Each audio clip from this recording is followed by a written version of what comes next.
আপনি criminal minded, আপনি একজন ক্রিমিনাল, আপনি একজন ডায়েন, সবাই कलेजाटा খেয়ে নিচ্ছেন।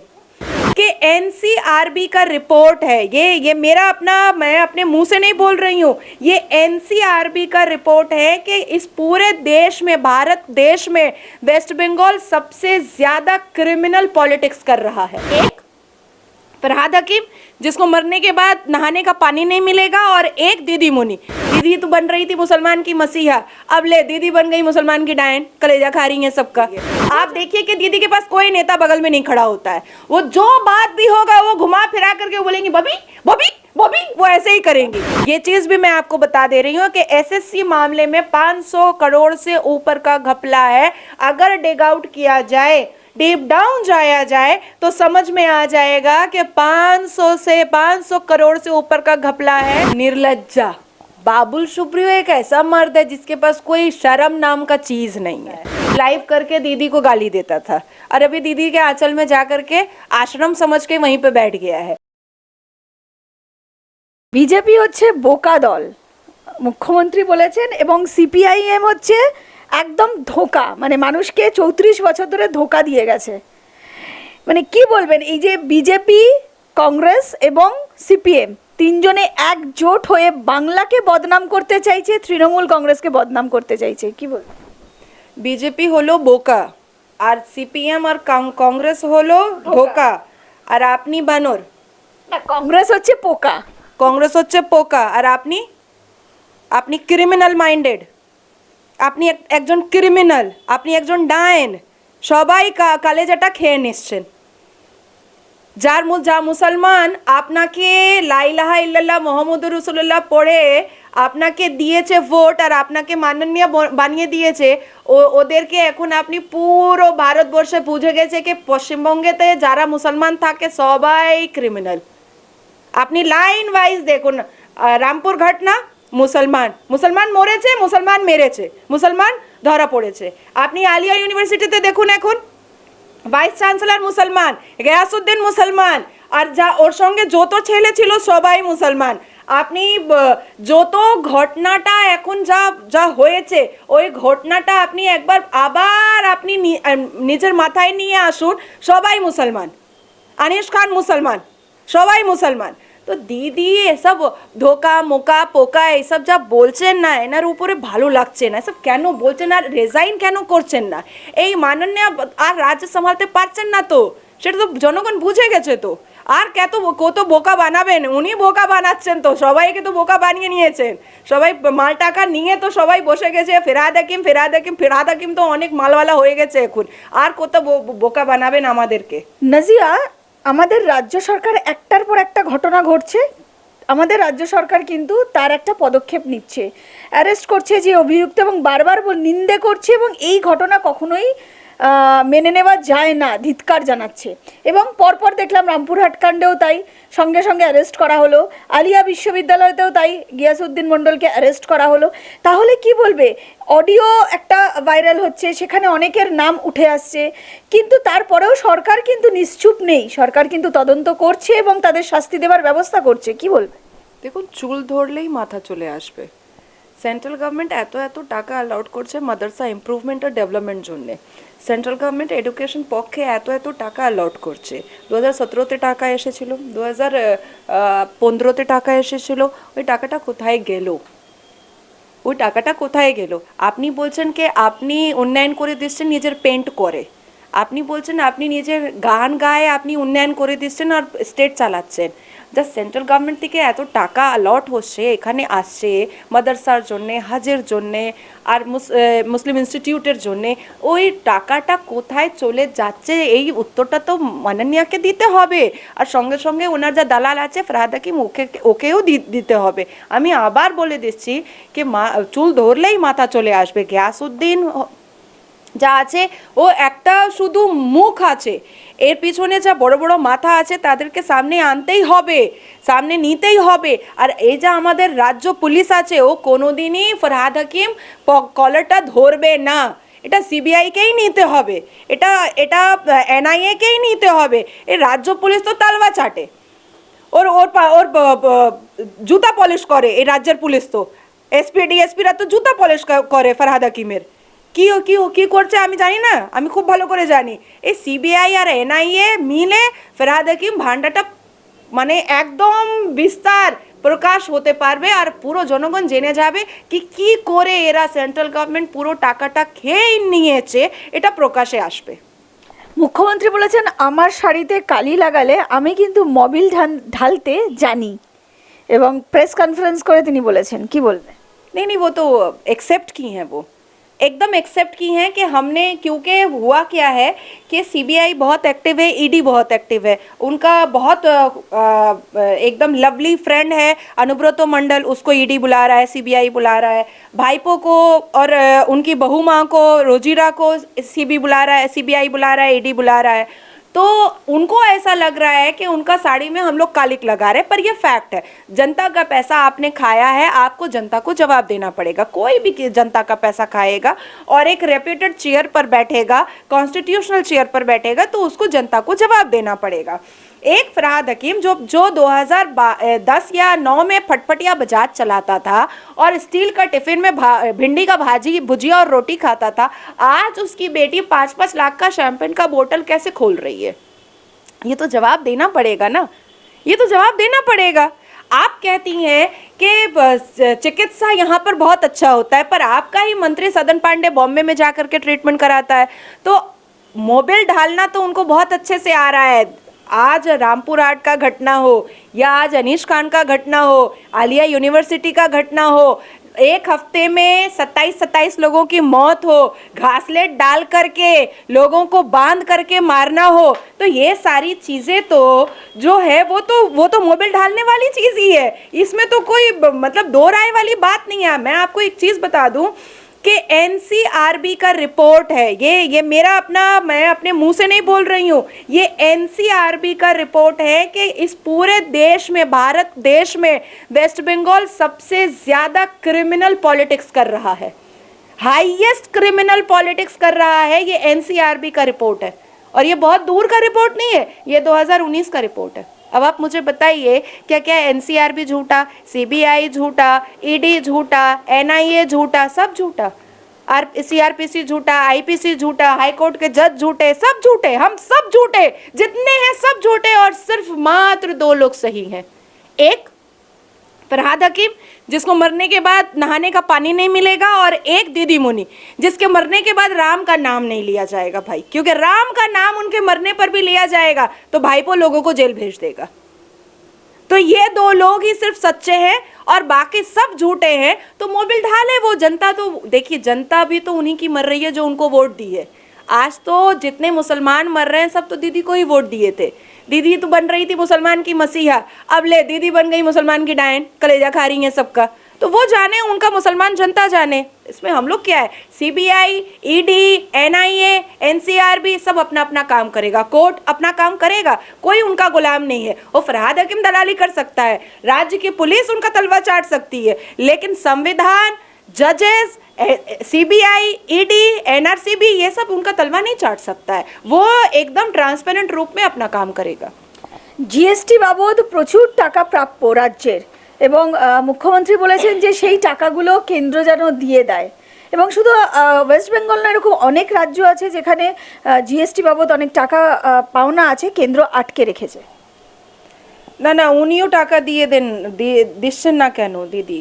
সবাই যা এত তোলাবাজি করে বসে আছেন, क्यों टाका दिच्छेन ना? कल ही मैंने एक ऑडियो देखा है, अभी 9 मिलियन पर चला गया है, कि एक पुलिस ऑफिसर जो है गोद में बच्चा लेकर के स्कूटी लेकर जा रही थी औरत, उसको बहुत परेशान किया है, उससे 10,000 रुपये मांग रहा था ब्राइब। तो ये जो दीदी का जो चक्कर चल रहा है, इसमें दीदी को अब सेंट्रल गवर्नमेंट के फंड की या जीएसटी की या किसी चीज़ की ज़रूरत ही नहीं है। अरे इतना तो माल उठाया ही जा रहा है, और फरहाद हकीम जब तक जिंदा है तब तक दीदी का माल पानी चलता रहेगा। इसमें प्रॉब्लम क्या है? फरहाद हकीम एक अकेला चोर काफ़ी है पश्चिम बंगाल में, पूरे पश्चिम बंगाल को लूट लेने के लिए। आप देखिए कि दीदी के पास कोई नेता बगल में नहीं खड़ा होता है, वो जो बात भी होगा वो घुमा फिरा करके बोलेंगी बबी बबी बबी, वो ऐसे ही करेंगी।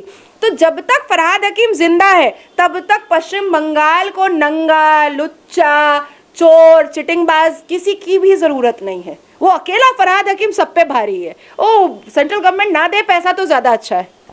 গরু পাচারের টাকায় গোটা পশ্চিমবাংলা চলছে, বলছেন শুভেন্দু অধিকারী, কি বলবেন? देखिए, हर चीज़ बहुत ट्रांसपेरेंट रूप से सामने आ ही जाता है। 2021 में दीदी हम लोगों की माननीय बोले छिलेन, ये कर देंगे, वो कर देंगे, वो नौकरी दे देंगे, वो कर देंगे, वो कर देंगे। बस ऐसे ही उनका पूरा स्टाइल ही यही था जो स्टाइल मैंने अभी किया है। क्या हुआ? मैंने हर एक मीडिया वाले से कहा था कि भैया ज़्यादा दिन नहीं, आप 9-10 महीना रुक जाइए, मेरे पास आके आप खुद ही बोलिएगा कि ये क्या हो रहा है। तो मैं आज वहीं पर बैठी हुई हूँ और यहाँ पूरा पूरा पश्चिम बंगाल तपते हुए गोले पे तप रहा है। तो शुभेंदु अधिकारी क्योंकि लीडर ऑफ अपोजिशन है और बहुत ही भारी भरकम अपोजिशन है, और पहली बार पश्चिम बंगाल को कोई लीडर ऑफ अपोजिशन बहुत ही सही से मिल गया है, जो पॉइंट वाइज उनकी गलतियों को और टीएमसी की गलतियों को निकाल करके जनता के सामने पूरा प्रूफ के साथ रख दे रहा है। तो वो गोरू प्रचार का मामला उनके पर झूठ झाट बोल दें या किसी भी चीज़ का मामला झूठ झाट बोल दें, law always take its own course. নিজেরা মেরে নবান্ন অভিযানের যে পরিকল্পনা করছে সেটা বন্ধ করা হোক, সরকারের গায়ে কালি লাগানো বন্ধ করা হোক, মুখ্যমন্ত্রী কাল বলেছেন প্রেস কনফারেন্স করে। हाँ, मैंने सुना उन्होंने कहा कि एक तो क्लब में भी अगर कुछ हो जाएगा तो उसमें भी सीबीआई होगा। हाँ, एक क्लब में भी मैं उनको बता देना चाहती हूँ कि एक क्लब में भी अगर मर्डर होगा और वहाँ पर ऑफिसर इंचार्ज और पुलिस अपना काम नहीं करेगा और आपकी एसआईटी कमेटी आप बैठाएंगी और उसके बाद भी अगर सही से काम नहीं होगा तो सीबीआई इंक्वायरी होगा। मर्डर है। आपकी नज़र में एक इंसान की जान का कोई वैल्यू नहीं है। हमारी जो माननीय मुख्यमंत्री हैं उनके नज़र में इंसान की जान का वैल्यू नहीं है, पर हमारी नज़रों में इंसान के जान का वैल्यू है। हम इंसान के जान का वैल्यू करते हैं। নাজি আই যে বকটুয়ে যে নিহত পরিবার, সেই পরিবারের 10 জনকে কিন্তু নিয়োগপত্র তুলে দিল মুখ্যমন্ত্রী, চাকরি দিলেন বিভিন্ন জায়গায়, কি বলবেন? वो सबको चाकरी बांट रही हैं, चाकरी मुफ्त में मिल रहा है। मैंने एक पोस्ट डाला था अपने फेसबुक पर कि जिसको जिसको सरकारी नौकरी पश्चिम बंगाल में दीदी मुनि से चाहिए वो अपने अपने माँ बहन और बच्चों का हत्या करवा दो, अपने आप चाकरी मिल जाएगा। तो बांटने दीजिए दीदी को।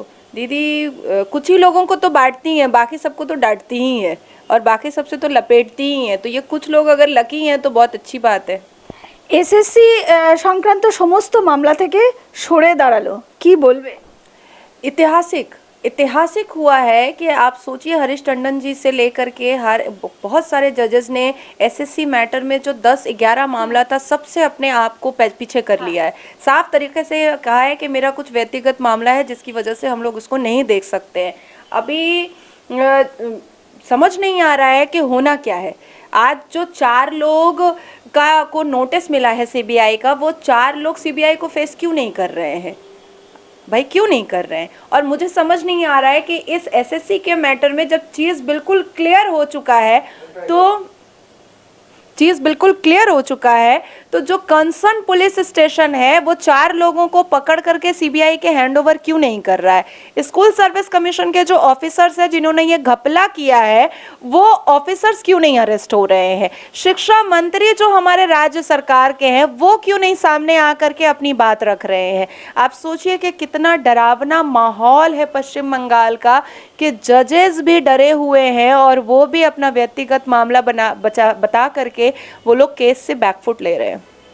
इस चीज़ को सोच लीजिए कि कितना भय है। एक साधारण इंसान अपने जान हथेली में लेकर के पश्चिम बंगाल में घूम रहा है, चाहे वो हिंदू हो चाहे वो मुसलमान हो, क्योंकि दीदी का मुसलमान जिहादी टेररिस्ट गुंडा ना हिंदू देख रहा है, ना मुसलमान देख रहा है, ना बच्चा देख रहा है, ना बेटी देख रहा है, ना औरत देख रहा है, ना कुछ देख रहा है, बस मार रहा है, बस क्राइम करे जा रहा है। ये जितने मुसलमान दीदी ने पाले हैं ये सब टीएमसी मुस्लिम वर्कर, सब जिहादी है, सब टेररिस्ट है।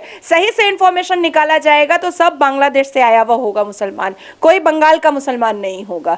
ये चीज़ भी मैं आपको बता दे रही हूँ कि एसएससी मामले में 500 करोड़ से ऊपर का घपला है। अगर डिग आउट किया जाए, डीप डाउन जाया जाए तो समझ में आ जाएगा कि 500 करोड़ से ऊपर का घपला है। और सीबीआई कान पकड़ के खींच करके स्कूल सर्विस कमीशन के हर एक ऑफिसर से पूछताछ करेगी, तब जाके जनता का पैसा जनता को वापस मिलेगा। और दीदी का चोर चिटिंगबाजी, दीदी के मंत्रियों का चोर चिटिंगबाजी पश्चिम बंगाल की जनता अपने आंख खोल करके देखेगी कि हम भाजपाई लोग क्यों मना करते थे कि इस डकैत रानी को मत चुनो। নাজিয়া, মুখ্যমন্ত্রীর যে কবিতা সেটা কিন্তু ইতিমধ্যেই ভাইরাল হয়েছে এবং গোটা সোশ্যাল মিডিয়ায় তার লেখা বই, তার লেখা কবিতা ভাইরাল। কি বলবেন? वो अपना कविता वायरल करे, 100 भाषा जानती हैं, लेकिन मैंने उनके लिए एक बहुत अच्छा जॉब चुना है, क्योंकि अभी इतना सीबीआई ईडी और इतना कांड हो रहा है और अभी वो रुकने वाली नहीं है। उनका टेररिस्ट जिहादी जो मुस्लिम वर्कर है टीएमसी का, वो भी रुकेगा नहीं। हालिया वो जा करके दार्जिलिंग में मोमो बनाई है। बेटर होगा मोमो का स्टॉल बना ले, क्योंकि आने वाले 2024 के बाद दीदी दादीदी तो रहेंगी नहीं, ये बात तो तय हो चुकी है। और पश्चिम बंगाल की जनता धक्का मार करके बांग्लादेश भेजेगी, ये बात तय है भाई। मोमो मोमो बनाए, मोमो बनाए।